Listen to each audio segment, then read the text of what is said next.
Hey everyone, welcome back. In the previous tutorial, we learned how to add a glow effect to a rich text label. If you haven't watched that yet, check the link in the description. However, there was one big issue. The glow effect was affecting everything in the scene globally, not just the text. So in this tutorial, I'll show you how to fix that and apply glow only to the rich text label using a SubViewport. First, select your SubViewport node. Now, add a new world environment as a child of the SubViewport. At this point, you'll notice something interesting, and you'll see a warning saying that only one world environment can be active.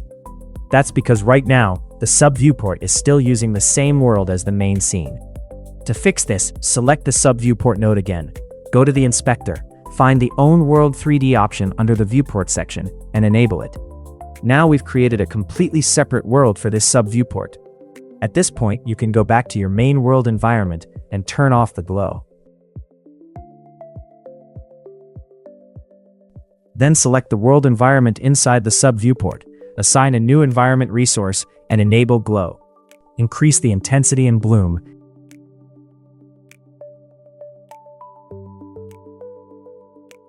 Set the background to canvas, and there we go. Now the glow effect is applied only inside the SubViewport. Let's quickly compare. If I turn the global glow on and off, you can see it affects the entire scene, but the SubViewport glow stays isolated to just the text.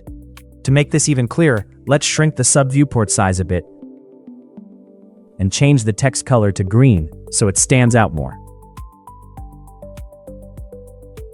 And now you can clearly see, only the text inside the SubViewport is glowing.